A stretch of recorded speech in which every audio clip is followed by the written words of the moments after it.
Hello and welcome everyone to this walkaround replay here. Hopefully the mic quality is good. I don't know what it is with OBS. It keeps crackling the my mic and it's not always never a good thing.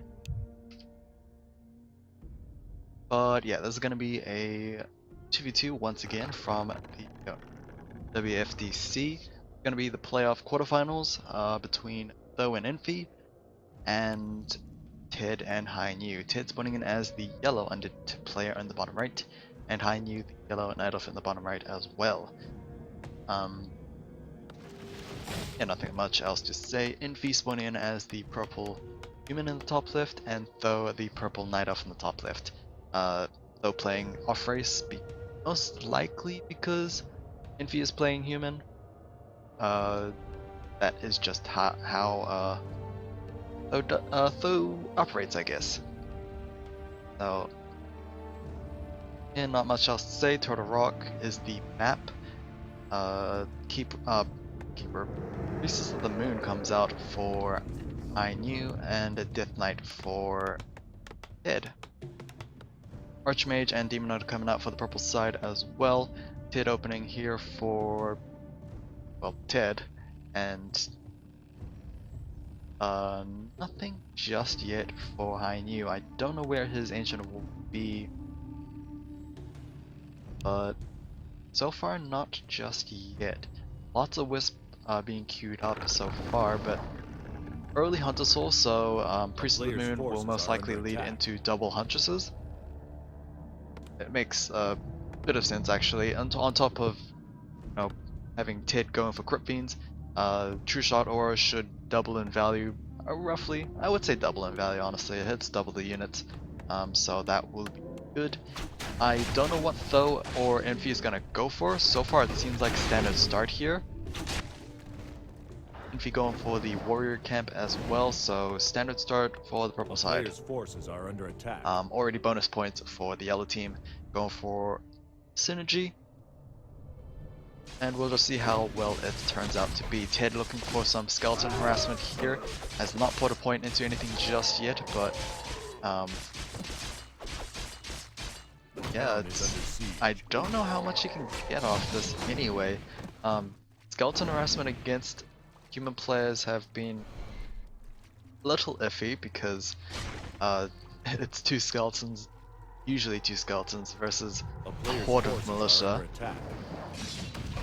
And TheD's actually burning all his mana to burn TeD's mana. So, I mean, in reality, I think the Death Knight was going for a Death Core lamination, and he did go for one right at the Archmage there. So, final Death Core before, before that Demon Knight actually burnt that last bit of mana there. So, Death Core is confirmed to be the first ability for TeD. A player's forces are sadly, this will just prevent him from going for any sort of creep steals here because he's now out of mana. Lots of low hit point wisp, I believe. Oh yeah, all those wisp in the gold mine is also very low as well. So, Priest of the Moon doing a lot of damage so far. Doesn't look like she was able to kill anyone, but then again, able to bring all of those people low is always a good thing as well.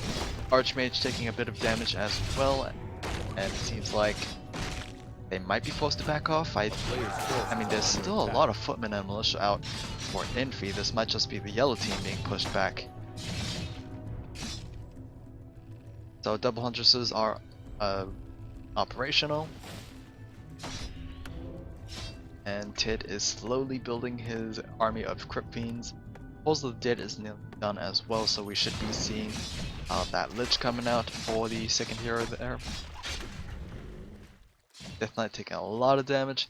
Does have TP Skull if he needs it, but still rough. Demon Hunter with boosted speed, able to catch up and weave in a couple of attacks there, but of course, attacking does mean you have to stand still. So ultimately, he just ran away from there.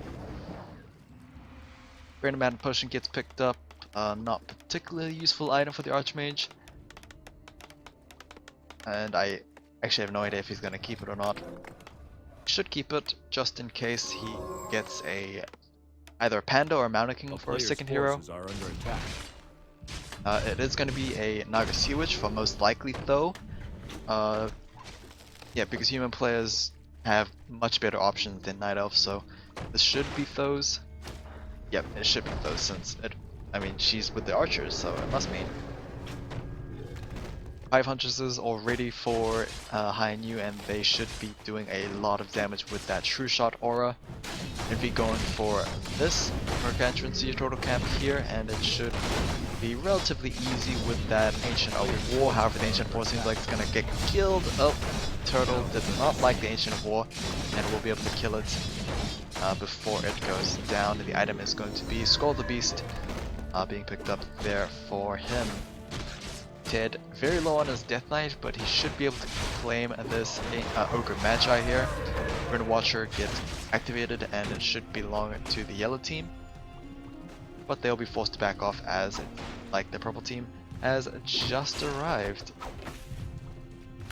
A player's forces are under So attack. this should get level 3 over to the Archmage. Dust Appearance actually being casted there, so the Huntress has been spotted. Unfortunate, although I think the Huntress was given away because of that ensnare. If you go back, I think there was one ensnare that hit nothing. I think it just overlapped on the Huntress again.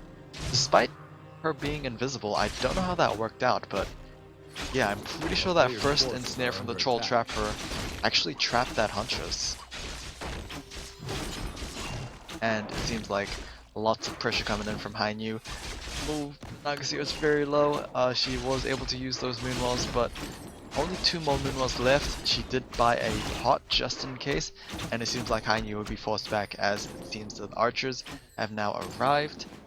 It seems like hainiu might be losing that one archer there thanks to the frost arrows of the Naga Sea Witch. Sea Turtle being contested once again. Stormbolt being tossed over at a Griffin, so Mountain King second here for Infi as expected. Does have the greater mana potion as well as 3 ivory towers in the bank. Death Coil will be able to claim that Gargantuan Sea Turtle and get level 3. 1 mana stealing gets picked up by the Mountain King, but of course the all important experience gets given over to the Death Knight, and more importantly that will mean level 2 Death Coil. A player's forces are under attack. And I do hear the Lich with that Orb of Corruption, so Lich is out. Orb of Corruption means that Black Citadel is also finished as well, so could have a third hero for TeD. I don't know who it would be. It could definitely well be the Naga Sea Witch, but it also could be the Dark Ranger to deal with that Mountain King threat. You see all these units being hit with that True Shot aura. Too bad you can't quantify aura value in terms of gold, but here comes an attack here. It's very difficult to defend this, I think, for Infi. He needs TeD's help, but he needs Thos' help. But then again, Tho doesn't have much either. He went Druids of Talon, in fact, and not even adept training Druids of Talon either. So they're just here to toss out those Fairy Fires. I'm not sure how well that's going to work out. In terms of synergy, the yellow team is much better. Obsidian Statue also getting that high value, able to hit all these units with its healing and mana restoration there.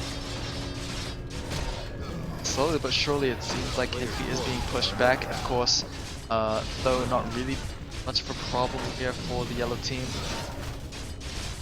Spellbreakers not able to deal with all these Huntresses by themselves, and it seems like TeD is a little preoccupied with Tho, but I imagine that will just be for a little while.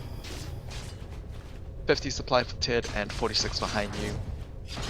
This will be a dead Ancient of War. 37 for Infi and 38 for Tho. Oh, it's actually 38 for Infi and 37 for Tho. TP Scroll going to be used by the Archmage, and it's not at this keep. It is actually going to be TP back at Tho's base, which is a little problematic because this does mean this base is vulnerable to destruction.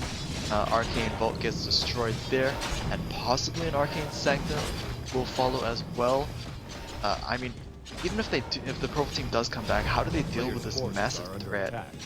Lots of Huntresses, lots of Crypt Fiends out for the yellow team. Student Stash is going to get picked off here, so at least not without any major losses.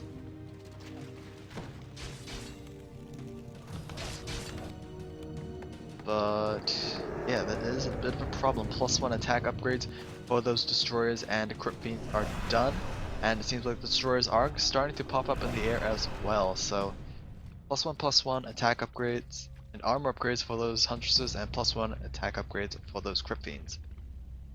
A player's forces are under attack. Sea Turtle being brought out here, but we'll have to give that up because yellow blob of death is moving out. I'm not sure how well the purple team can actually do, as now even TeD is almost equal to both the purple team's army supply. I mean, that's not even counting hainiu, so including hainiu, that's just a crazy amount. I think it's almost triple, in fact. Yeah, that is just crazy. Ton of retraining was used, so the Archmage does have access to Blizzard. Dark Ranger comes out. She is already level 2 and should be able to silence the Archmage from casting that Blizzard.